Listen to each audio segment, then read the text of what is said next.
Pues muchas gracias por esta oportunidad de estar aquí hoy con ustedes. Muchas gracias por brindarme un ratito de su mañana. Y bueno, el día de hoy vamos a hablar acerca de regeneración tisular guiada con la membrana Creos Genoprotect. Como periodoncistas sabemos que una vez terminada la fase 1 o la fase inicial de la terapia periodontal, vamos a tener ciertos cambios en nuestros pacientes. Entonces, cuando la inflamación de la encía ha sido reducida y el paciente ha mejorado su higiene oral, entonces podemos tener acceso a la terapia quirúrgica, la cual va a hacer que nosotros podamos regenerar aquellos tejidos que se hayan perdido durante la fase en la cual el paciente estuvo con una enfermedad periodontal activa. El primer paso entonces es que nosotros hagamos esta fase que la conocemos como relacionada con la causa, en la cual nos vamos a enfocar a obtener este acato, por decirlo de alguna manera, esta comunicación con el paciente para poder tener una reducción en la carga bacteriana oral y el control de la infección y la inflamación gingival.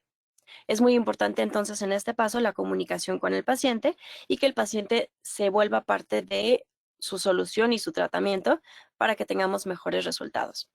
La cirugía periodontal entonces lo que va a hacer es que va a facilitar el acceso a la superficie radicular para poder realizar un desviamiento adecuado, tener al mismo tiempo acceso al hueso alveolar, para que entonces podamos restablecer una arquitectura ósea positiva que conduzca entonces a que el paciente en un posoperatorio y posteriormente tenga mejores condiciones para poder llevar a cabo una adecuada higiene oral. Los motivos entonces de la cirugía, como les había mencionado, es tener mejor acceso para poder realizar este raspado y alisado radicular, tener acceso para procedimientos restauradores y lo que realmente vamos a platicar hoy en día, que es esta parte del acceso a los procedimientos periodontales regenerativos. Sabemos que hay una gran categoría y una gran posibilidad de procedimientos regenerativos que podemos hacer. Dentro de estos procedimientos, vamos a ver que hay procedimientos que son resectivos, que no son el tema de hoy, y procedimientos que son regenerativos. Principalmente aquellos procedimientos regenerativos, que son los que vamos a hablar el día de hoy, son aquellos procedimientos que conocemos como regeneración tisular guiada, en la cual lo que nosotros hacemos es anestesiar, elevamos un colgajo, vamos a limpiar la superficie radicular, vamos a limpiar la superficie del defecto óseo y vamos a colocar una membrana oclusiva, la cual va a permitir que vayamos a poder tener un crecimiento de las células y los tejidos que son propios a el soporte del diente, que son el cemento y el hueso, y excluir aquellos tejidos que no son propiamente dichos para la regeneración de los tejidos y el soporte de nuestros dientes, que serían el epitelio principalmente. Entonces, lo que hace la membrana es que hace una división entre estos tejidos que sí proveen soporte para el diente y aquellos que no van a proveer soporte para el diente. Entonces, aquí como podemos ver en la imagen, vamos a poder, apreciar la función de esta membrana, que también en algunas ocasiones se le conoce como una barrera, en la cual vamos a hacer esta división de estos dos tejidos periodontales. El concepto entonces es que vamos a tener una oclusión celular, una provisión o una protección del espacio que van a prevenir que el epitelio gingival y el tejido conectivo entren dentro del defecto y que la regeneración ósea pueda llevarse a cabo sin ningún problema. Se ha cuestionado en muchas ocasiones también la necesidad de que la membrana sea 100% oclusiva y que haya un aislamiento del defecto. En años más recientes lo que se ha enfocado es que tengamos un coágulo de fibrina que esté intacto, sin molestar y que esté estable, para que entonces podamos justamente tener una estabilidad de la herida entre el diente y el colgajo gingival para prevenir que este crecimiento de epitelio suceda de forma apical. Entonces, la predictibilidad de estos procedimientos ha sido demostrado en una infinidad de estudios y lo que ellos quieren ver es qué factores son aquellos que están relacionados con esta predictibilidad. Generalmente aquellos factores que ahorita vamos a ver en una diapositiva más adelante, los podemos categorizar según pues la fuente de este problema. Entonces, van a ser relacionados con el sitio del defecto, principalmente cómo es la profundidad del defecto intraóseo, el ángulo y la configuración de este defecto. Sabemos que cuanto mayor sea profundo este defecto, mayor potencial regenerativo va a tener. Según Reynolds, y colaboradores, los defectos que sean angostos, de menos de 3 milímetros en anchura, van a mostrar niveles más altos de inserción y mayor cantidad de llenado óseo, sugiriendo que los defectos poco profundos y aquellos defectos que sean anchos en cuanto a su ángulo se pueden beneficiar un poquito más con una terapia resectiva que con una terapia regenerativa. Hemos mejorado entonces a lo largo de los años nuestro entendimiento de la cicatrización de las heridas y de la regeneración periodontal. Entonces, como les había mencionado anteriormente, ha ocurrido un cambio en el paradigma o en la estrategia del tratamiento de uno que sea completamente de una oclusión celular a una estabilidad del coágulo óseo que vamos a formar. Ha habido también cirugías que se conocen como mínimamente invasivas. Estas cirugías lo que buscan es que con un colgajo que sea mucho más pequeño, que elevemos menos tejido, que podamos tener aún así una buena visibilidad de nuestro defecto óseo y que entonces podamos realizar una regeneración de nuestros tejidos periodontales sin todos los daños colaterales, recesión, sensibilidad que en algunas ocasiones podemos llegar a encontrar en estas terapias. El objetivo principal entonces es hacer una reflexión mínima del colgajo, estabilizar la herida y ofrecer un cierre primario de nuestro colgajo quirúrgico.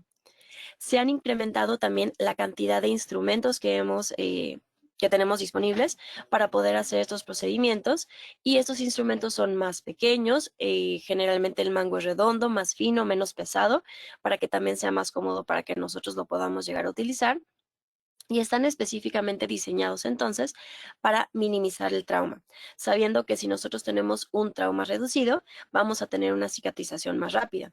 Para el paciente va a ser una mejor experiencia, un mejor posoperatorio y también para nosotros como periodoncistas, los resultados van a ser mucho mejores. Se ha demostrado con resultados clínicos que se puede ver resultados clínicos similares sin importar la configuración del defecto. Entonces, estos principios se pueden llegar a aplicar tanto a aquellos procedimientos grandes como a aquellos procedimientos chicos. El uso de instrumentos microquirúrgicos y también de la magnificación ha permitido el uso de estos colgajos más pequeños con un reposicionamiento más predecible, estabilizando así el coágulo sanguíneo y manteniendo la integridad del aporte sanguíneo. Se puede hablar de técnicas y también de instrumentos cuando estamos utilizando estos principios de cirugía mínimamente invasiva. Y con la ayuda tanto de estas técnicas como estas herramientas, se ha incrementado el pronóstico o se ha mejorado, incluso en aquellos dientes donde antes nosotros pensábamos que el pronóstico era muy malo o sin esperanza y ahora hemos mejorado estos pronósticos o la expectativa de vida de estos dientes con una mejor cicatrización y una mejor situación clínica en los años posteriores. Las ventajas entonces de estos procedimientos regenerativos es que vamos a tener mayor confort para el paciente, vamos a tener un menor trauma quirúrgico y vamos a tener una estabilidad mejorada de la herida y un cierre primario de la herida. Las desventajas principalmente es simplemente el costo adicional del equipo, que generalmente necesitamos, como les había mencionado, instrumentos especiales que sean más delicados, más finos. En muchas ocasiones también estamos hablando de magnificación, ya sea de microscopios o de lupas, y el entrenamiento que se requiere por parte del cirujano para poder llevar a cabo estos procedimientos que son más mínimamente invasivos y que van a tener una gran ventaja, no solamente para el paciente, sino también para nosotros como clínicos. Necesitamos para que entonces puedan ocurrir todas estas condiciones regenerativas, también una mayor cooperación por parte del paciente. Y algo que es súper importante es una selección adecuada del caso, las cuales son necesarias para poder aplicar estas técnicas antes mencionadas, que generalmente están limitadas a defectos pequeños y localizados en los aspectos interproximales de los dientes y obviamente que tengan un componente intraóseo. Cuando nosotros tengamos un defecto periodontal más grande, vamos a seguir con los procedimientos convencionales de un colgajo de un poquito mayor tamaño. Sin embargo, podemos seguir utilizando estos principios para que siempre sea el colgajo lo menos grande posible, que hagamos menos incisiones liberatrices, que nuestros instrumentos sean más finos y que nuestra visibilidad sea mejor con la magnificación. Entonces, a pesar de que no siempre hagamos un procedimiento mínimamente invasivo, los principios que nosotros aprendemos de estas técnicas son aplicables en nuestro día a día a todos los procedimientos que podamos llegar a hacer. Algo que también es importante y que en muchas ocasiones no siento que se menciona lo suficiente son aquellos factores sistémicos y de comportamiento del paciente. Estos factores son centrados en los pacientes, no tanto en nosotros como clínicos, en nuestras habilidades, en nuestros colgajos, en nuestros instrumentos, en nuestros equipos. Esto es principalmente con el paciente. Pero esto también es muy importante, puesto que esto también tiene un impacto significativo en el éxito de cualquier terapia y más aún en las terapias regenerativas, ya sean terapias regenerativas tisulares u óseas. Entonces, es importante que estos factores sistémicos y de comportamiento sean cuidadosamente revisados durante, por ejemplo, la historia clínica, durante la fase uno. Todo esto previo al inicio de la terapia regenerativa. Como les había mencionado, ya que estos factores pueden ser relacionados a menudo con resultados pobres. Y en muchas ocasiones también nosotros como clínicos decimos, híjole, pues qué hice mal en el procedimiento para que no haya tenido tanto éxito como yo lo hubiera deseado. Y en muchas ocasiones no está 100% en nuestras manos, sino que son estos factores que en muchas ocasiones no tomamos en cuenta o no controlamos adecuadamente durante la fase uno. Entonces, nuevamente, controlar estos factores sistémicos del paciente y los factores de comportamiento del paciente. Como bien sabemos, una de las enfermedades más comunes en el mundo y también en nuestro México es la diabetes. Entonces, cuando nosotros tenemos algún paciente que tenga diabetes, sabemos que si el paciente está bien controlado, es prácticamente como si fuera un paciente normal, convencional. El problema ocurre en aquellos pacientes diabéticos que no conocen su diagnóstico o que no están bien controlados, porque sabemos que entonces esta hiperglicemia que presentan estos pacientes va a estar asociado con un incremento en la incidencia de infecciones y de inflamación, como consecuencia de la respuesta celular inmune afectada y la microcirculación durante el proceso de cicatrización de la herida. Entonces, muy importante que nosotros tengamos posiblemente una interconsulta con el médico tratante del paciente o por lo menos saber que nuestro paciente está bien controlado en cuanto a su diabetes. Otro factor ambiental que también es bastante común, afortunadamente cada vez menos, pero que sigue siendo común, es el hábito del tabaquismo, el cual se ha demostrado que tiene un impacto negativo en la regeneración de hueso nuevo. Diversos autores han reportado que los fumadores tienen una ganancia reducida en los niveles de inserción clínica posterior a la regeneración tisular guiada en comparación con aquellos pacientes que no son fumadores después de un año. Sin embargo, sabemos que, bueno, estos resultados se ven afectados tanto en la fase uno como en la terapia regenerativa. Entonces, si nosotros tenemos un paciente que sea fumador, sería importante hacer el hincapié de preguntarle un poquito al paciente cómo está su situación actual, si el paciente desea dejar de fumar o si el paciente no quiere dejar de fumar. Aquellos pacientes que sí deseen dejar de fumar y que tengan esta ventana abierta, es un nicho donde nosotros como periodoncistas podemos entrar, apoyar al paciente, incluso referirlo a los diferentes lugares donde pueden llegar a tener terapias para que estos pacientes dejen de fumar, con la finalidad, obviamente, de que nosotros tengamos un mejor resultado clínico dentro de nuestros procedimientos, pero sabemos la gran ventaja sistémica que vamos a tener si el paciente deja este hábito tan dañino. Estos hallazgos que les he mencionado son soportados también por los estudios de Tonetti y colaboradores, en los cuales también demostraron el efecto dañino del tabaquismo en los resultados de la regeneración tisular guiada. Ahora, en estos nuevos procedimientos que se han hecho y todas estas modificaciones y ventajas que hemos hecho a lo largo de los años en nuestro campo de la periodoncia, se han enfocado en tres rubros principales. Número uno es en mejorar la herramienta que nosotros tenemos. Como les había mencionado, los instrumentos principalmente, la magnificación. También hemos visto muchas mejorías en las técnicas. El hecho de que nosotros tengamos más conocimiento hace que tengamos mejores técnicas. El hecho de que nosotros tengamos mejores herramientas hace posible que nosotros podamos llevar técnicas más finas, más precisas, más mínimamente invasivas o simplemente con mayor nitidez al momento de nosotros estar haciendo el desbridamiento de nuestros procedimientos quirúrgicos. Y también hemos visto una gran evolución en los materiales que están disponibles para nosotros para poder llevar a cabo estos procedimientos regenerativos. Entonces, estos tres rubros han incrementado mucho en los últimos años y han tenido muchas mejorías. Ahora, regresándome un poquito a la tabla que les había prometido que les iba a pasar. Podemos hacer una valoración del riesgo de los procedimientos intraóseos en los procedimientos regenerativos periodontales. Entonces, como les había mencionado, el éxito de la terapia regenerativa está basado principalmente en que nosotros hagamos un buen diagnóstico y en que tengamos buenas estrategias de tratamiento. Dentro de los factores que les había mencionado que son importantes y dentro de los diferentes rubros que nosotros tenemos, vamos a ver que tenemos aquellos factores que están, como les había mencionado también, relacionados simplemente con el paciente. El estatus médico del paciente, si el paciente está sano o si el paciente tiene algún compromiso sistémico, el cual pueda llegar a comprometer la cicatrización principalmente.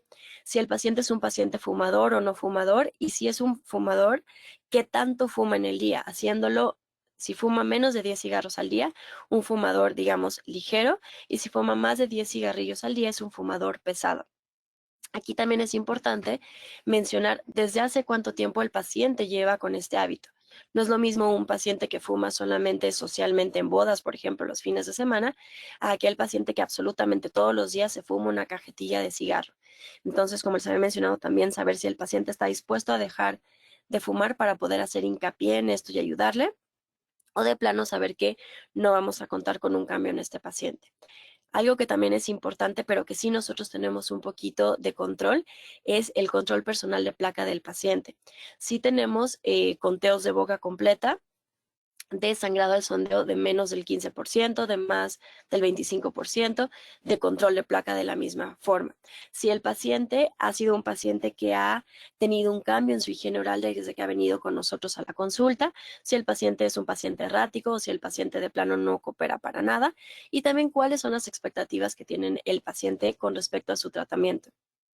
Sabemos que en la mayoría de los casos, cuando los pacientes periodontales acuden con nosotros, son pacientes que ya están un poquito más avanzados en su enfermedad y que posiblemente presentan triángulos negros entre los dientes y que son pacientes que, bueno, quieren que cerremos los espacios, que no tengan esos triángulos negros, pero bueno, también hacer hincapié al paciente en cuáles son los resultados posibles que nosotros tenemos en este tratamiento y cuáles van a ser algunas de las secuelas posibles que podamos llegar a presentar en estos pacientes.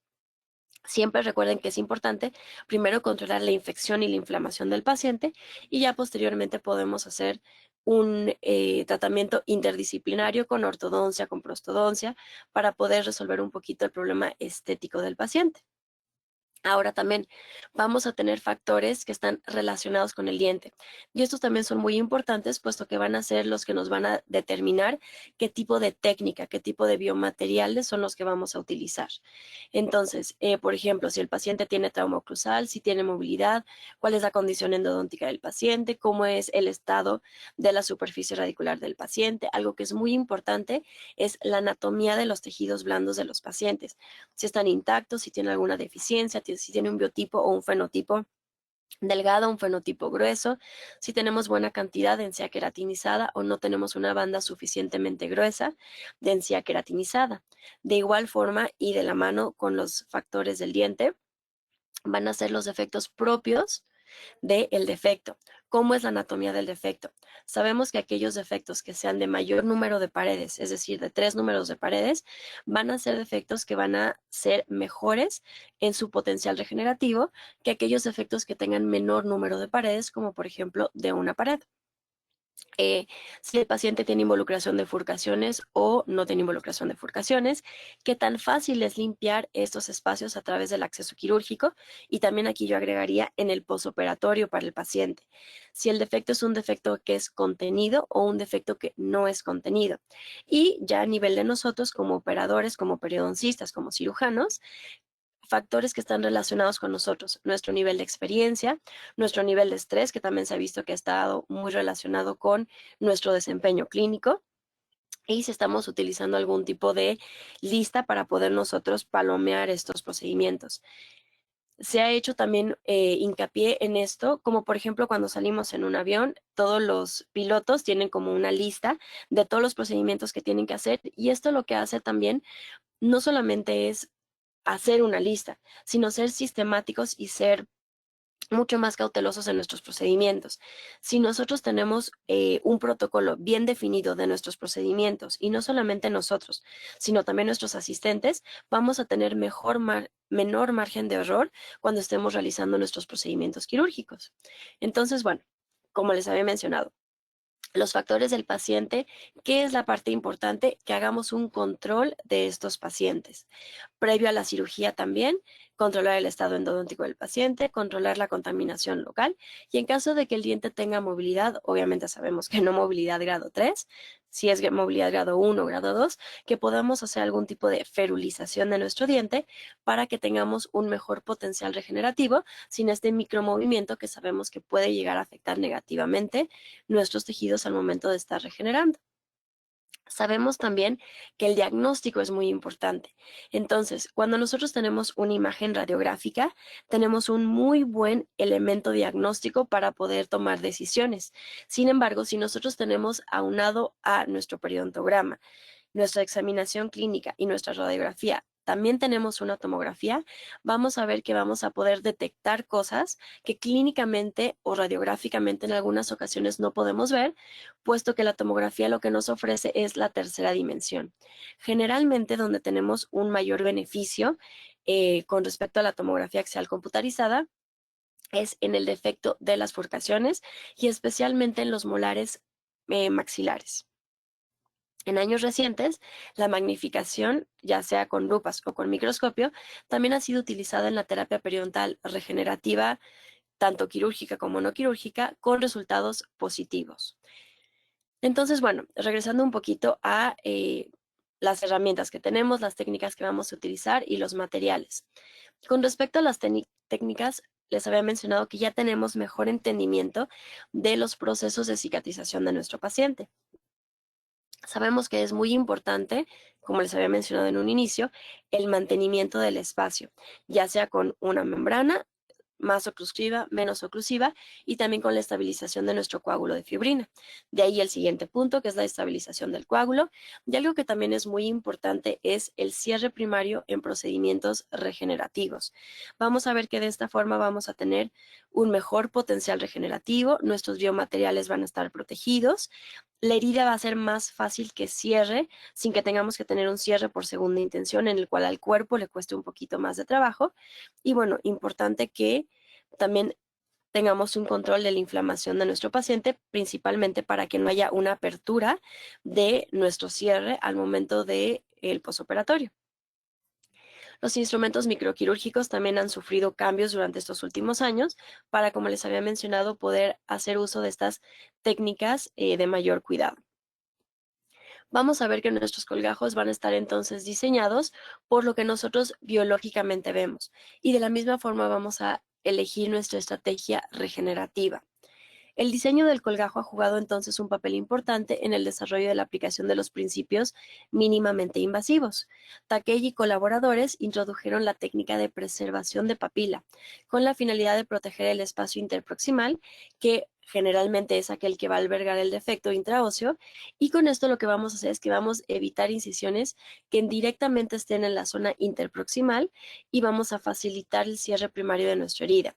También de forma preventiva, si llegamos a tener alguna dehiscencia o algún cierre que no sea primario sobre nuestra herida, no va a estar directamente sobre nuestro defecto periodontal, sino un poquito alejado, haciendo más fácil que vayamos a evitar cualquier tipo de complicación en el posoperatorio.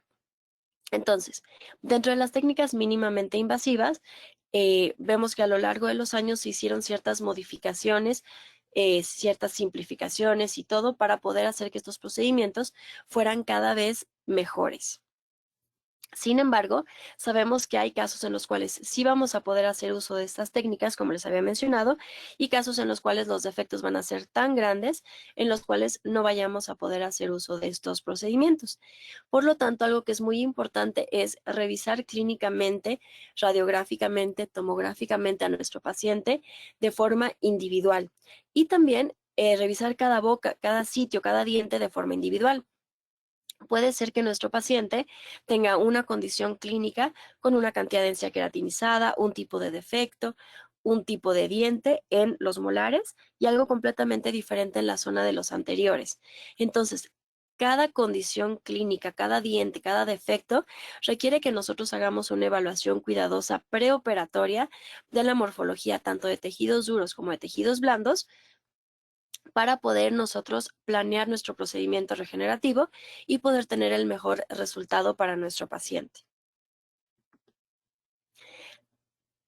Hay diferentes técnicas mínimamente invasivas, como les había mencionado, y hay algunas, por ejemplo, en las cuales vamos a preservar completamente la papila, no vamos a hacer una incisión en la papila, o como mencionó Rasperini, en vez de utilizar una membrana, podemos llegar a tener una pared de tejido blando sobre la cual vamos a hacer nuestro procedimiento regenerativo. Entonces, recapitulando un poquito, los objetivos clínicos de la regeneración periodontal son la reducción de bolsas, la ganancia en los niveles de inserción clínica y ósea y que tengamos en un posoperatorio mínima o nula recesión de nuestros tejidos blandos.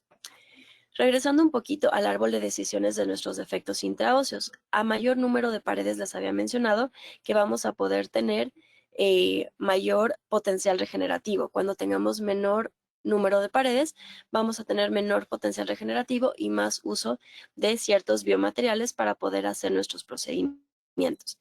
Entonces, desde 1957, Pritchard reportó la formación predecible de nueva inserción en lesiones periodontales intraóseas. La técnica de Pritchard era eficiente al tratar defectos intraóseos de 3 paredes, pero cuando trataba aquellos defectos de 1 o de 2 paredes, sus resultados no eran tan predecibles. Entonces, la morfología del defecto deberá de ser prevista antes de la cirugía y conformada durante la cirugía. Esto es importante que lo hagamos prequirúrgicamente para que al momento de la cirugía tengamos la menor cantidad de decisiones posibles porque ya tenemos nuestro objetivo quirúrgico trazado. La presencia de un defecto interproximal intraóseo se va a sospechar cuando tengamos diferentes niveles de inserción entre dos dientes contiguos. Y la forma en la cual lo vamos a corroborar, como les había mencionado, es mediante el sondeo y también con las radiografías y también al momento de hacer el procedimiento quirúrgico vamos a corroborarlo. Sin embargo, ya lo vamos a haber tenido diagnosticado desde antes. El diseño del colgajo entonces debe de permitir un acceso visual adecuado para poder identificar correctamente los límites del efecto y facilitar entonces la instrumentación mecánica y la aplicación de los biomateriales. Como les había mencionado antes, en algunos casos vamos a poder usar cirugía mínimamente invasiva, en algunos otros casos no, sin embargo los principios siempre los vamos a utilizar. Lo que quiero recalcar aquí como importante es que nunca debemos de sacrificar visibilidad o accesibilidad para poder limpiar nuestro defecto por hacer una técnica que nosotros consideremos mínimamente invasiva. Siempre lo más importante va a ser limpiar adecuadamente nuestro defecto, ubicar bien los márgenes, eliminar todo el tejido de granulación para que un buen potencial activo de nuestro procedimiento quirúrgico. La medición de los niveles de inserción y el hueso adyacente son elementos diagnósticos para poder entonces obtener información sólida acerca de la extensión de la destrucción periodontal y proveer entonces información acerca de la morfología. La morfología puede ser como adivinada o sospechada con la información que ya tenemos. Sin embargo, si tuviéramos una tomografía o al momento en que nosotros hacemos el procedimiento quirúrgico, es cuando realmente vamos nosotros a percatarnos de cómo van a estar estos defectos. Como les había mencionado, a mayor número de paredes vamos a tener un mejor aporte sanguíneo, una mejor estabilización del coágulo y mejor soporte del colgajo que vamos a reposicionar por encima de nuestro defecto periodontal. Ahora también, vamos a ver que podemos tener afectado un aspecto interproximal único, ya sea solamente, digamos, precisamente en interproximal, en vestibular e interproximal, en palatino e interproximal, o ya un defecto mucho más grande que en interproximal y vestibular y palatino. Al momento en que nosotros conocemos cómo está nuestro defecto, vamos entonces a poder hacer la selección adecuada de qué qué tipo de incisión y qué tipo de colgajo es el que nosotros vamos a poder realizar, justamente para evitar que las incisiones caigan sobre nuestro defecto periodontal y que vayamos a poder tener un colapso de los tejidos sobre este defecto y entonces comprometamos nuestro resultado regenerativo. Como había mencionado, a mayor número de paredes, más contenido es el defecto, mayor aporte sanguíneo tiene, mayor contención también va a tener y por lo mismo mejor potencial regenerativo. Sin embargo, esto no significa que no podamos hacer procedimientos regenerativos en defectos que no estén tan bien contenidos. Simplemente hay que ver cómo los vamos a modificar. Cuando tengamos dos aspectos interproximales, podemos ver que podemos tener en un mismo diente dos aspectos interproximales aislados, involucrados como en la figura A, o podemos tener vestibular e interproximal, palatino e interproximal o completamente 360 grados alrededor de nuestro diente. Vamos a poder tener defectos que estén localizados en la zona de la furcación de molares mandibulares grado 2 o clase 3, en los cuales aquí ya está un poquito más comprometido nuestro potencial regenerativo. Cuando tengamos una involucración de la furcación, que más adelante vamos a hablar, grado 3, sabemos que ya el potencial regenerativo es prácticamente nulo. Entonces, generalmente aquí hacemos un procedimiento resectivo. Sin embargo, cuando tenemos involucraciones clase 2, todavía podemos intentar hacer un procedimiento regenerativo, aunque con menor potencial regenerativo en la zona maxilar que en la zona mandibular. Este diagnóstico va a ser preciso y necesario para, como les había mencionado, seleccionar el enfoque quirúrgico y qué materiales regenerativos van a ser aplicados a cada condición clínica. El espacio y la estabilidad del coágulo son autoexpresados por la morfología del defecto y vamos a tener, como les había mencionado, defectos que estén bien contenidos, ya sea completamente o parcialmente, sobre todo en aquellos defectos que tengan 2 y 3 paredes y que sean defectos angostos, en los cuales vamos a poder hacer un procedimiento más mínimamente invasivo, o podemos llegar a tener aquellos defectos que no estén bien contenidos, que tengan en alguna porción de su defecto una sola pared, en los cuales sabemos que vamos a tener mayor necesidad de utilizar, por ejemplo, alguna membrana o algún otro material para poder sustituir esa pared ósea que nos hace falta para poder mejorar el pronóstico de este diente. Siempre que tengamos una morfología tan severa o tan compleja de nuestros defectos, va a requerir que hagamos una elevación, mejor dicho, una incisión más amplia de nuestro colgajo y una elevación más amplia de nuestro colgajo, también con la finalidad de tener un mejor acceso al defecto para poder limpiar mejor este y poder tener un componente de estabilidad posterior a la cicatrización. Siempre que tengamos un defecto no tan bien contenido, vamos a tener un reto mayor nosotros como cirujanos para poder hacer nuestro procedimiento. El cuerpo va a tener un mayor reto para poder hacer la cicatrización y el paciente debe tener mayor cuidado en el posoperatorio. El diseño ideal del colgajo sabemos que siempre vamos a tratar de evitar las incisiones verticales liberatrices y vamos a tratar de extendernos 1 o 2 dientes más hacia mesial y hacia distal para poder limpiar adecuadamente nuestro defecto óseo. Sin embargo, sabemos que en algunos casos no es posible evitar este tipo de incisiones. Por lo tal, debemos de recordar que siempre deben de ser con una base trapezoidal divergente para poder entonces preservar el aporte sanguíneo de nuestro colgajo y no comprometerlo. Si nosotros comprometemos el aporte sanguíneo de nuestro colgajo, puede ser que en el posoperatorio tengamos algún tipo de dehiscencia, de fenestración o simplemente que tengamos una necrosis de nuestro colgajo, lo cual puede llevar a comprometer nuestro potencial regenerativo de nuestro procedimiento quirúrgico.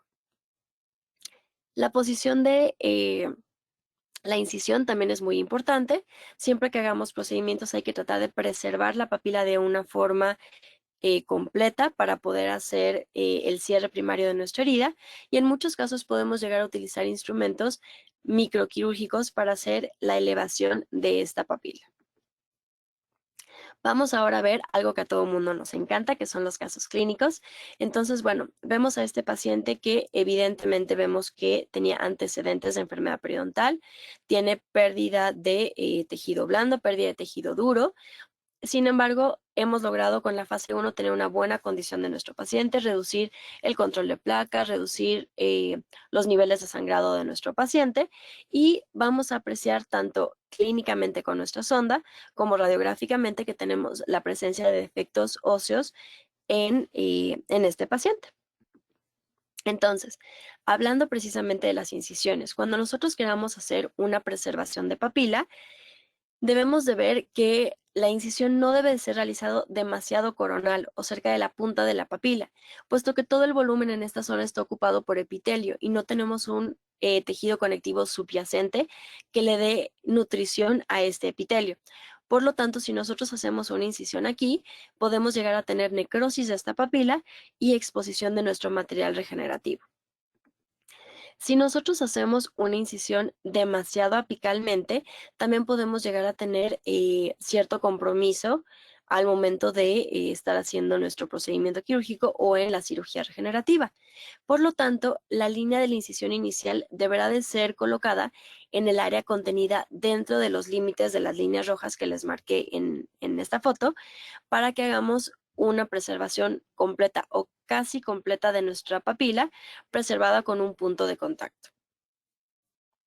Como les había mencionado, evitar incisiones verticales liberatrices siempre que sea posible, porque van a comprometer nuestro aporte sanguíneo. Siempre que podamos hacer una incisión simplemente intrasurcal o lo más mínimamente invasivo, vamos a tener un mejor resultado en tejidos duros, en tejidos blandos y en cicatrización.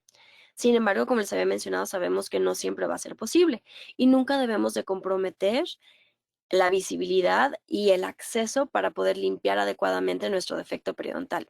En este sitio, por ejemplo, teníamos un defecto importante hacia distal de nuestro segundo molar mandibular. Entonces, realizar una incisión. En este caso no hicimos una incisión vertical liberatriz, simplemente nos extendimos un poquito más hacia mesial y hacia distal para poder elevar adecuadamente nuestro colgajo, poder limpiar adecuadamente y poder hacer nuestro procedimiento regenerativo de forma adecuada. Los biomateriales también son muy importantes. Entonces, al estudiar los biomateriales en el área de periodoncia, hay evidencia de regeneración periodontal en humanos, lo cual significa restauración del cemento perdido o disminuido, el ligamento periodontal y el hueso alveolar, para aquellos injertos óseos tales como el DFDBA, que es un aloinjerto que está descalcificado, está seco y está congelado, y el hueso que está desmineralizado, que es de origen bovino, y las sustancias bioactivas, factores de crecimiento, como el emdogain, por ejemplo, los factores recombinantes de humanos derivados de las plaquetas, factores de crecimiento y factores de diferenciación, como el factor 5. Entonces, todos estos factores van a ser biomateriales que nos van a ayudar a poder hacer una regeneración en nuestros pacientes. La selección entonces de qué biomaterial es el que vamos a elegir va a ser definido por el número de paredes que están delimitando nuestro defecto intraóseo y los defectos que están siendo tratados.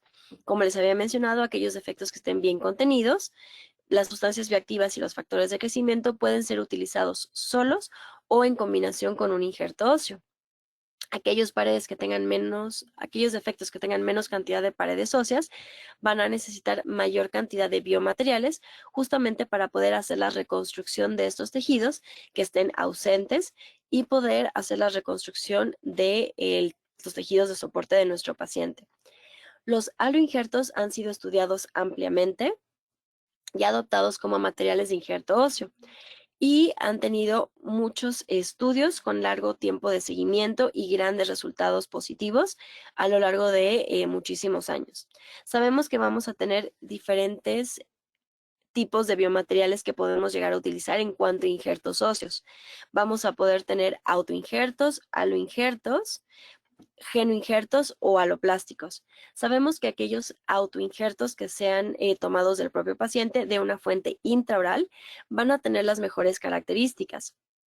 Van a tener el potencial de osteoconducción, el potencial de osteoinducción y el potencial de osteogénesis. Sin embargo, en algunas ocasiones su disponibilidad no es suficiente y su tasa de recambio también es un poquito más acelerada. Por eso en muchas ocasiones hacemos una mezcla de un autoinjerto con un aloinjerto o con un genoinjerto, o simplemente escogemos ya sea un aloinjerto o un genoinjerto para poder hacer nuestros procedimientos regenerativos. Los aloinjertos son injertos que son tomados de la misma especie, sin embargo, conllevan un proceso muy estricto de obtención, de manipulación y de esterilización para que puedan llegar entonces con seguridad a nuestras manos y a los efectos periodontales de nuestros pacientes. Sabemos que estos efectos van a tener un buen potencial osteoconductivo, lo cual va a promover el crecimiento óseo, y un buen potencial de osteoinducción, en el cual las células indiferenciadas van a ser estimuladas para formar células que sean formadoras de hueso. El genoinjerto tiene un buen potencial osteoconductivo y van a tener un buen mantenimiento en la boca del paciente a largo plazo. Y también existen los materiales que son sintéticamente derivados, que son aloplásticos, que sabemos que aunque no van a tener las mejores condiciones, algunos pacientes por algunas creencias científicas religiosas pueden llegar a solicitarnos este tipo de biomateriales. Entonces, la posibilidad de ganar cantidades consistentes de soporte periodontal hacen que la regeneración sea un tratamiento que va a cambiar el pronóstico de los dientes comprometidos. Simplemente hay que saber seleccionar adecuadamente los casos. Entonces, recapitulando, vamos a tener un paciente que tenga defectos periodontales, que tenga presencia de cálculo. Vamos a hacer nuestra fase 1. Vamos a posteriormente hacer nuestro procedimiento regenerativo, en el cual vamos a elevar nuestro colgajo, vamos a limpiar nuestro defecto periodontal, vamos a colocar los biomateriales dentro de estos defectos para poder mejorar las condiciones del paciente y poder mantener estos dientes a largo plazo dentro de la boca de nuestro paciente. Ahora, ya platicamos un poquito acerca de los injertos óseos. Es importante también platicar acerca de las membranas y cómo vamos a seleccionar nuestra membrana. Hay 5 puntos importantes para nosotros poder seleccionar una membrana y que tengamos buenos resultados en el posoperatorio. El más importante es tener biocompatibilidad, que al momento en que nosotros coloquemos la membrana tenga una integración con el cuerpo de nuestro paciente, con el huésped, sin suscitar una respuesta inflamatoria o de cuerpo extraño, en la cual pues obviamente sabríamos que no tendríamos un buen resultado regenerativo. Otro componente importante es la oclusión celular, el cual va a ser, como ya habíamos mencionado en un inicio, que permita que ciertas células que sí van a proveer soporte óseo penetren dentro de nuestros tejidos y excluir aquellas células que son de más rápida proliferación y rápido crecimiento, como son el epitelio y no van a hacer que vayamos a tener un adecuado soporte óseo en nuestro defecto periodontal. Otra cosa que también es importante es que tengan la capacidad de mantener el espacio de forma constante durante el proceso de cicatrización de nuestro paciente. También deben de tener un manejo clínico adecuado, que sea fácil. Podemos tener alguna membrana que tenga un resultado muy bueno, pero si no tiene una buena manipulación y es un factor de estrés para nosotros durante el procedimiento quirúrgico, va a ser algo que no va a ayudarnos a nosotros a hacer el procedimiento de forma tranquila y exitosa. Entonces, el manejo clínico adecuado es súper importante. Posiblemente si se los estoy platicando no le den tanta importancia, pero si alguno de ustedes ya ha realizado este tipo de procedimientos y se ha enfrentado a este tipo de membranas, que son como un pedazo de cartón y que nos dificultan mucho el procedimiento quirúrgico, van a saber de lo que estoy hablando. Y no solamente es durante el procedimiento quirúrgico, sino también estas membranas que son como más acartonadas pueden hacer que durante el posoperatorio tienen como cierta como memoria y que se regrese esta forma como de cartón y puede inclusive hacer que tengamos fenestraciones o dehiscencias en los tejidos blandos al momento de estar cicatrizando a nuestro paciente, lo cual puede llegar a comprometer nuevamente la permanencia del material regenerativo dentro de nuestro paciente al momento de estar cicatrizando. Y otra cosa que también es importante es que tengan una buena integración con el huésped del paciente. Una membrana que a mí me encanta y que cumple con estos requisitos clínicos muy importantes es la membrana Creos Genoprotect, la cual es una membrana comercializada por la casa comercial Nobel Biocare y es una membrana que está hecha de colágeno. Es utilizada como barrera para la contención de los injertos óseos durante los tratamientos regenerativos, ya sea regenerativos periodontales, regeneración tisular guiada, y también puede ser utilizada durante los procedimientos de regeneración ósea guiada. Es una membrana de origen natural, es reabsorbible, no tiene un entrecruzado químico, lo cual hace más fácil precisamente lo que les mencionaba de su integración con el huésped. Está producida a partir de colágeno porcino, utilizando procesos de manufactura controlados y estandarizados en facilidades certificadas en Estados Unidos bajo controles veterinarios estrictos. Está empaquetada, como vieron en la imagen anterior, en un recipiente doble blister y está esterilizado con tratamiento de gas de óxido de etileno. Esta parte me gusta mencionarla mucho porque puede conllevar a ser una contraindicación si su paciente les menciona que tiene alergias al gas de óxido de etileno, sería una contraindicación. Fuera de eso, la verdad es que la membrana es una membrana excelente. Ahorita vamos a ver cómo es su manipulación quirúrgica y clínicamente tiene resultados que son también increíbles y que los he podido constatar a lo largo de ya varios años que he trabajado con este material. Ahora, ¿qué tamaños vamos a tener disponibles? Tenemos 3 tamaños disponibles, un 15 por 20, un 25 por 30 y un 30 por 40. Generalmente cuando estamos haciendo procedimientos regenerativos, regeneración tisular guiada, vamos a utilizar la membrana más pequeña, que es la del tamaño de 15 por 20. Sin embargo, sabemos que tenemos tamaños más grandes. Entonces, por ejemplo, cuando estemos haciendo un procedimiento de un aumento de reborde, o que estemos haciendo un procedimiento regenerativo de varios dientes, vamos entonces a utilizar nuestra membrana de 25 por 30.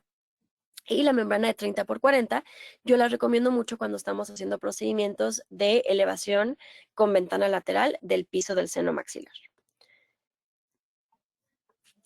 Cuando nosotros hacemos una reentrada quirúrgica, generalmente cuando estamos haciendo un segundo procedimiento o cuando hicimos, por ejemplo, una preservación de alveolo, vamos a ver que después de 4 a 6 meses, Creos ya no está visible adentro de nuestro paciente. Tiene una tasa de recambio muy buena y es el tiempo que nosotros debemos de dejar funcionar estos biomateriales en boca para posteriormente poder hacer algún segundo procedimiento quirúrgico. Vamos a ver entonces que vamos a tener nuevamente casos clínicos en el cual tenemos a un paciente el cual tenía enfermedad periodontal. Podemos ver que tenemos una buena condición de nuestros tejidos blandos previos a nuestro procedimiento quirúrgico. Sin embargo, bueno, si nosotros viéramos el paciente a simple vista, podríamos suponer que no tiene nada.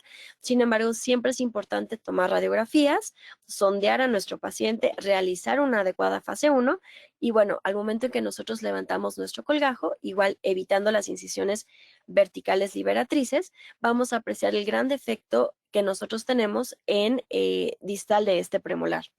Nosotros entonces, por lo tanto, hicimos un desbridamiento de nuestra superficie radicular, de nuestro defecto intraóseo, y vamos a colocar un biomaterial dentro de este defecto periodontal, rellenando ese espacio para poderlo regenerar. Y también hicimos la colocación de la membrana Creos Genoprotect suturada sobre nuestro diente para entonces poder justamente hacer esta división de los tejidos que son de rápida proliferación y de lenta proliferación para hacer que nuestro paciente pueda recuperar el soporte periodontal de este diente que está comprometido en su aspecto vestibular y en su aspecto distal. Vamos a ver otro caso en el cual de igual forma vamos a poder ver radiográficamente el defecto inicial de nuestro paciente en mesial de un primer molar inferior. Inclusive en muchos casos me gusta tomar una radiografía con una sonda como medio de contraste, no solamente para tener la fotografía, sino también para poder explicarle al paciente con un poquito más de detenimiento qué es lo que está pasando. Porque en muchas ocasiones nosotros asumimos que el paciente entiende lo que está viendo en una radiografía y en muchas ocasiones sabemos que nos pueden llegar a dar el avión los pacientes y no entienden lo que está pasando. Sin embargo, si nosotros utilizamos este medio de contraste, le podemos enseñar al paciente hasta dónde está el defecto periodontal. Ahora, afortunadamente en este caso, la involucración no estaba justamente en la zona de la furcación, simplemente estaba en la zona mesial del molar. Sin embargo, sí afectaba prácticamente toda la raíz mesial del molar. Entonces, de igual forma, anestesiamos a nuestro paciente, hicimos la elevación de nuestro colgajo. En este caso, sí fue necesario hacer una incisión vertical liberatriz, pero si alcanzan a ver, se hizo un diente mesial justamente para no comprometer la cicatrización de nuestro paciente. Si llegamos a tener algún problema durante la cicatrización, el hecho de que tengamos una dehiscencia en nuestra herida no va a comprometer el procedimiento regenerativo de nuestro paciente. Se limpió entonces adecuadamente nuestro defecto periodontal, limpiamos también nuestra superficie radicular, colocamos un injerto óseo, como pueden ver en la imagen en la cual se ven ciertas partículas óseas, hicimos la colocación de una membrana Creos Genoprotect, de igual forma suturada para que no tuviera movimiento, y sabemos que aunque nosotros la suturemos, esta membrana no se va a desgarrar, como sí lo podemos llegar a ver en algunas otras casas comerciales, en las cuales intentamos suturar la membrana. Al momento de estar anudando el punto, se desgarra completamente. Entonces sabemos que no vamos a tener una buena estabilidad en nuestro posoperatorio. Colocamos entonces nuestro injerto óseo, nuestra membrana, desplazamos nuestro colgajo y podemos ver en la última imagen radiográfica cómo podemos llegar a tener un llenado óseo de nuestro defecto periodontal. Les había mencionado en la imagen anterior que afortunadamente en ese caso no está involucrada la furca. Sin embargo, el hecho de que esté involucrada la furca no es, digamos, una contraindicación ni mucho menos para la cirugía. Al contrario, es otro procedimiento más dentro de la gran variedad y gama de procedimientos regenerativos que nosotros podemos hacer. Simplemente el que la furca esté involucrada hace que el procedimiento sea más complicado. Generalmente las furcas son zonas que son poco accesibles, número uno, para los pacientes para poder realizar una adecuada higiene oral, pero también para nosotros como clínicos.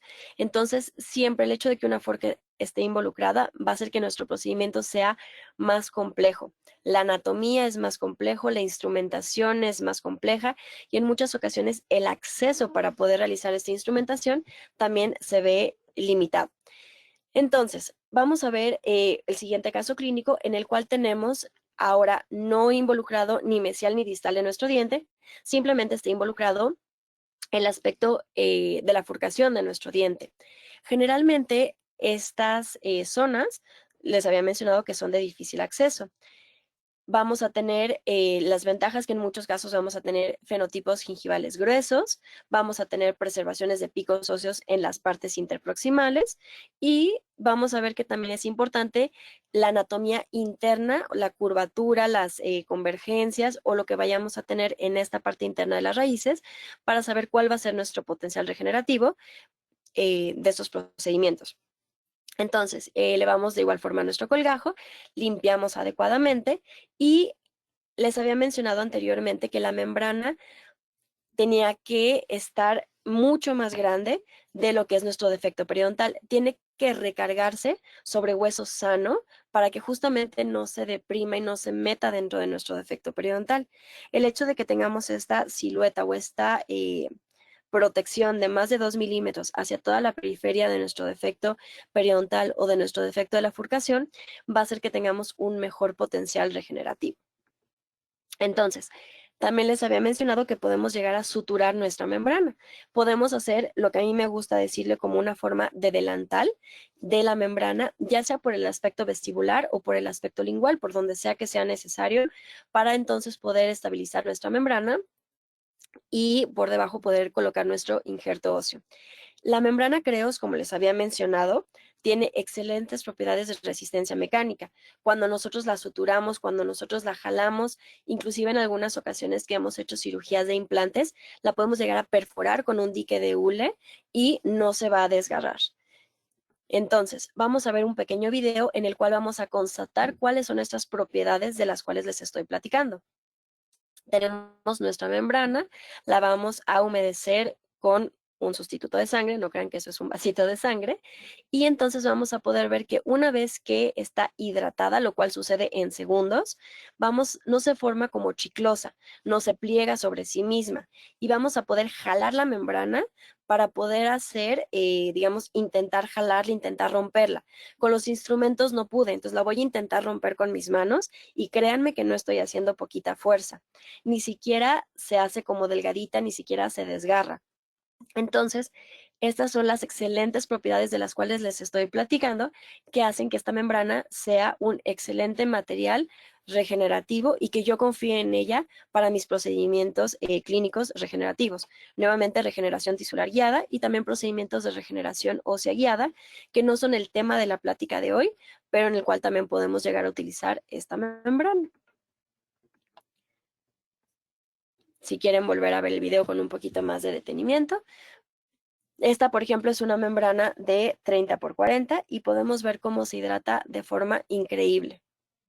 Es una manipulación también muy benévola durante los procedimientos quirúrgicos, que realmente no hace que yo me estrese ni que sea un motivo de estrés durante mis procedimientos.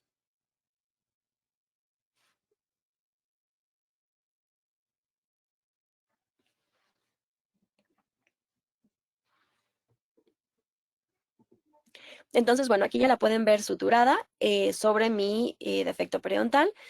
Se rehidrata en segundos, se adhiere bien a la forma del defecto, tiene una alta resistencia mecánica y una excelente resistencia a la sutura.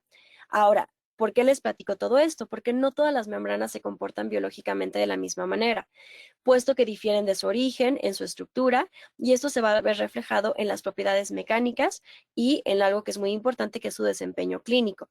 Por eso es tan importante que nosotros estas 5 propiedades las seleccionemos de forma adecuada en las membranas que vamos a utilizar en nuestro día a día dentro de nuestros procedimientos. Estas membranas que van a tener unas buenas características se va a traducir en que van a tener una alta biocompatibilidad y una buena capacidad de promover la cicatrización de las heridas.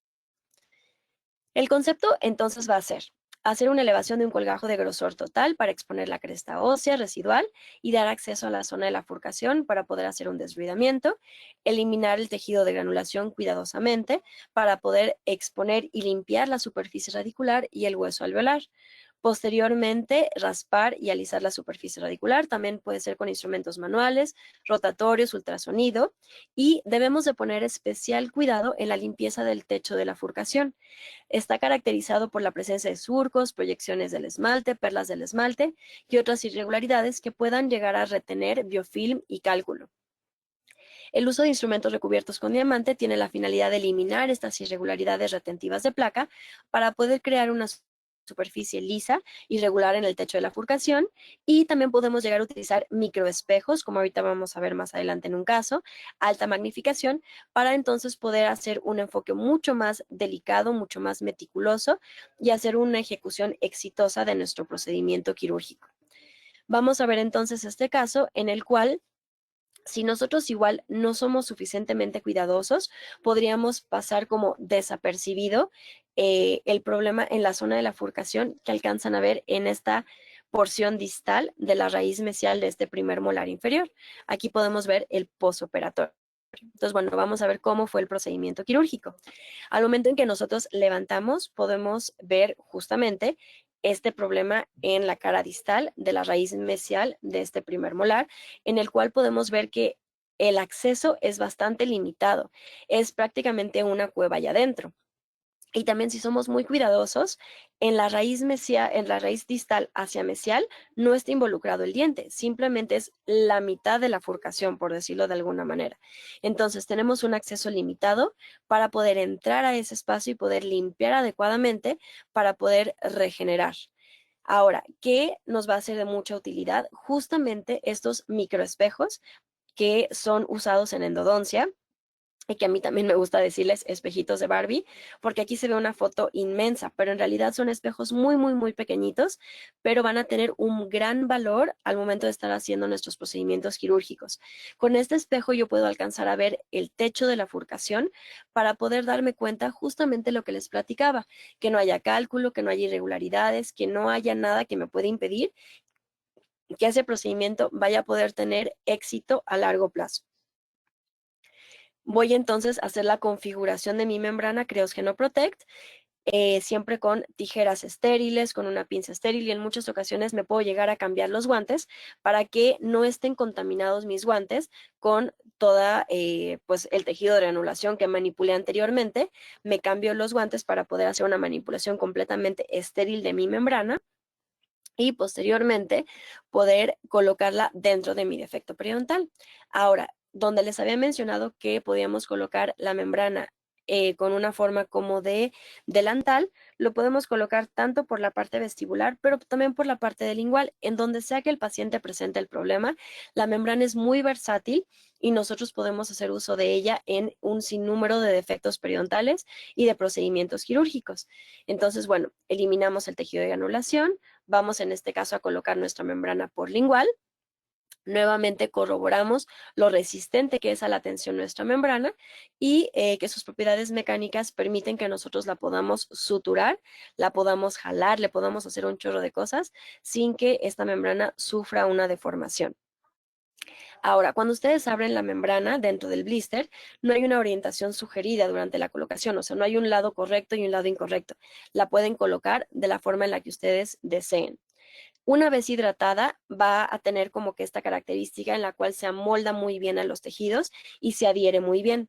Hay algunos casos en los cuales sí elijo suturar la membrana y hay algunos otros casos en los cuales si mi defecto está muy bien contenido, si tengo una buena banda de encía queratinizada, si no se llega a necesitar suturar, la puedo dejar simplemente posicionada y yo sé que por las propiedades que tiene y la gran manejo que tiene, se va a quedar en su lugar y no vamos a tener ningún problema.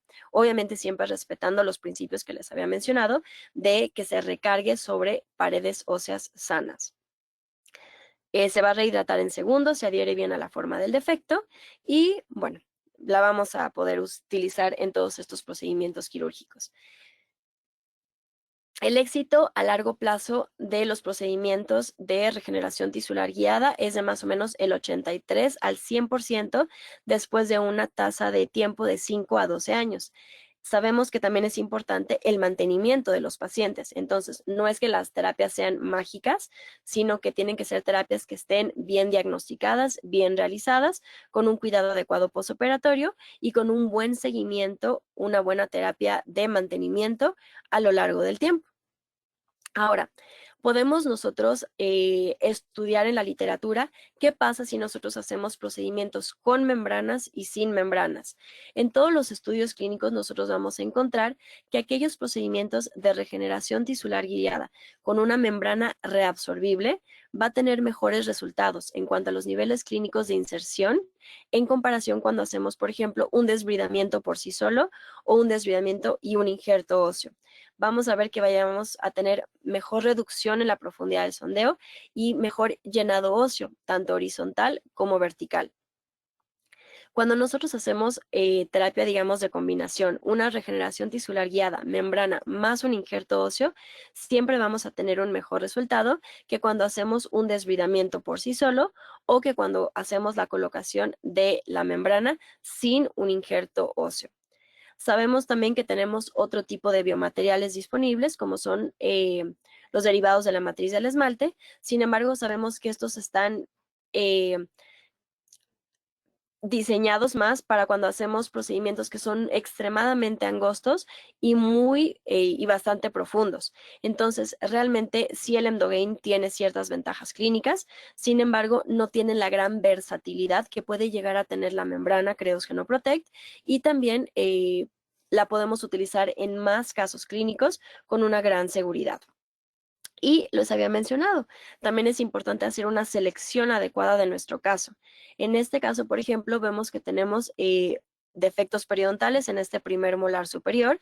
Sin embargo, como alcanzan a ver, no es un defecto que sea intraóseo, no es un defecto que esté bien contenido, es más bien un defecto horizontal. Entonces, si nosotros en este caso decidiéramos hacer un procedimiento regenerativo con una membrana, Posiblemente no vayamos a tener tan buenos resultados, pero no porque la membrana sea mala o no porque nuestro biomaterial sea malo, simplemente porque la técnica elegida no fue la correcta.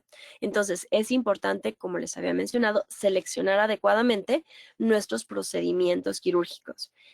Ahora, en esta imagen, radiográfica podemos ver que tenemos cierto problema aquí en la zona de la furcación, sin embargo, no alcanzamos a ver precisamente qué es lo que está pasando. Sin embargo, cuando nosotros a este mismo paciente lo corroboramos con una forma radiográfica, podemos ver la gran destrucción en la zona de la furcación que presentaba nuestro paciente. Entonces, justamente lo que les mencionaba cuando estábamos hablando del diagnóstico.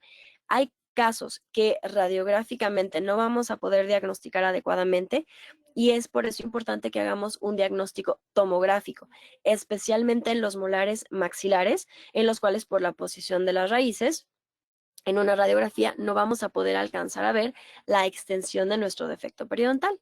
Y ahora vamos a ver este mismo paciente clínicamente.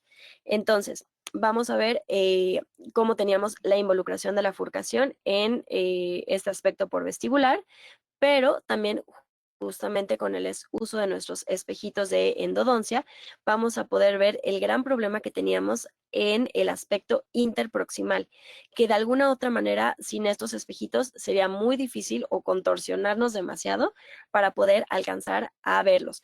Y no solamente es verlos y tomar la fotografía, sino limpiarlos de una forma adecuada para que podamos tener un buen potencial regenerativo. Inclusive vamos a ver la gran cantidad de destrucción periodontal que presentaba nuestro paciente una vez que hicimos una limpieza adecuada. Entonces, nuevamente poder seleccionar adecuadamente nuestros casos, cuáles van a ser regenerativos, cuáles simplemente van a ser un desbridamiento o cuáles pueden llegar a ser resectivos para poderle dar un mejor acceso a nuestro paciente a su higiene oral y que tengamos una mantención de esos dientes a largo plazo dentro de la boca de nuestro paciente. De igual forma, un molar mandibular que ya no tiene un buen potencial regenerativo por la gran destrucción periodontal que presenta. Entonces, bueno, para empezar a recapitular un poquito, después de haber completado los procedimientos regenerativos periodontales, los pacientes van a ser revisados 1, 3 y 5 semanas después para hacer el retiro de puntos y el control del sitio quirúrgico. Y los cuidados posoperatorios van a ser muy importantes. Tanto la cicatrización como el paciente deberán de ser monitoreados durante este periodo. Si la membrana se llegara a exponer, la dehiscencia usualmente va a cicatrizar por sí sola en algunas semanas. La remoción de la membrana Creos Genoprotect no es necesaria, sin embargo, sí se recomienda que la llevemos con una solución bactericida para minimizar la contaminación bacteriana. Sin embargo, sabemos que si nosotros tenemos una exposición de la membrana no va a cumplir su función que debe de cumplir sin molestar durante esta fase posoperatoria. Entonces, por eso es tan importante hacer una selección adecuada del caso, llevar a cabo un procedimiento adecuado con nuestras herramientas, con nuestros instrumentos, con el diseño de nuestra incisión y nuestro colgajo para poder prevenir que pueda llegar a haber esta exposición y esta complicación de nuestros procedimientos. También, en caso de que se necesite remover creos prematuramente, se deberá de hacer bajo anestesia local, se deberá de hacer una incisión, levantar un colgajo y de curetear y remover el tejido inflamado o infectado. Ahora, ¿cuáles son los factores que más comúnmente se pueden encontrar y que debemos de evitar justamente para evitar este tipo de complicaciones como es la dehiscencia de las heridas? Seleccionar adecuadamente a nuestro paciente y hacer una adecuada fase 1. Si el paciente no tiene un adecuado control personal de placa, difícilmente vamos a poder tener un buen potencial regenerativo. Si el paciente no tiene un control de su enfermedad periodontal, de igual forma no hay que hacer un procedimiento regenerativo. Si el paciente fuma más de 20 cigarrillos al día, intentar bajar este nivel de fumar o podemos intentar una terapia que no sea regenerativa, podemos intentar una terapia resectiva o una terapia no quirúrgica. En la presencia de diabetes no controlada o niveles altos de estrés, también nuestros resultados quirúrgicos no van a ser tan buenos. Si tenemos infecciones endodónticas que no estén bajo control, de igual forma nuestro resultado se va a ver comprometido. En la presencia de hipermovilidad, vamos a ver que no vamos a tener un buen potencial. Imagínense cuando ustedes se rompen un brazo o una pierna, ¿se acuerdan que los inmovilizan? Es el mismo principio cuando colocamos una férula. Es hacer que la cicatrización no tenga estos micromovimientos que pueden llegar a afectar el potencial regenerativo. Cuando los tejidos periodontales asociados con la zona del defecto estén inflamados, no hacer un procedimiento regenerativo. Y cuando el paciente no tenga niveles altos de acato a las indicaciones que nosotros hemos dado, entonces, de igual forma, no hacer un procedimiento regenerativo, puesto que no vamos a tener un buen resultado. Es evidente que la complicación quirúrgica más frecuente y, digamos, más aparatosa es la exposición temprana del colgajo. Y esto sabemos que va a tener un resultado negativo sobre los resultados. Por eso es tan importante que nos regresemos a esta lista que vimos en un inicio para ver precisamente cuáles son estos factores del paciente, factores del diente, factores del defecto y factores de nosotros como operadores para poder controlar estos factores y evitar este tipo de complicaciones transquirúrgicas o posoperatorias en nuestros pacientes. Como tal, el uso de creos no tiene una contraindicación como tal. Sin embargo, no está indicado utilizarlo sin un material de injerto óseo como acompañante. Entonces, sí se debe de utilizar con un material de injerto óseo que le dé soporte. No deberá de ser utilizado en áreas de infección, pero esto no es exclusivamente de creos, es como les acabo de mencionar, de cualquier procedimiento regenerativo, puesto que si tenemos esta zona con una infección e inflamación, esto va a llevar a una biodegradación incrementada, lo cual va a hacer que se pierda su función de forma prematura y no vamos a tener los resultados que nosotros quisiéramos esperar.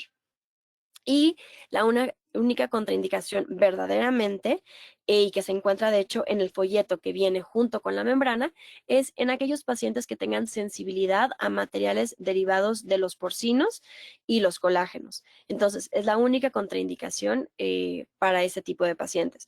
Fuera de eso, pues las contraindicaciones convencionales de no hacer un procedimiento quirúrgico regenerativo. Existe entonces mucha evidencia que muestra que la regeneración es altamente predecible en el tratamiento de estas bolsas y defectos intraóseos asociados con defectos profundos o poco profundos y enfurcaciones, ya sea por vestibular, por lingual, siempre y cuando nosotros hagamos una selección adecuada de nuestro caso y llevemos adecuadamente nuestro procedimiento quirúrgico. Ahora, ¿cuáles van a ser los resultados a largo plazo de la regeneración? Vamos a ver que es muy importante que para tener buenos resultados, nuestro paciente participe en un programa de cuidado periodontal de soporte. Y dadas las características de nuestro paciente y como lo vayamos viendo durante nuestros procedimientos, vamos a ver si estas citas de soporte sean cada 4, cada 5, cada 6 meses. Estas son individuales para cada paciente, no es un machote. También tenemos que tener una higiene oral de alta calidad para poder mantener estos resultados obtenidos a largo plazo. Debemos de tener niveles bajos de recolonización bacteriana del sitio tratado, lo cual va de la mano de esta higiene oral. Y en la medida de lo posible, pues que los pacientes no fumen o que fumen lo menos posibles para poder mantener estos resultados a largo plazo.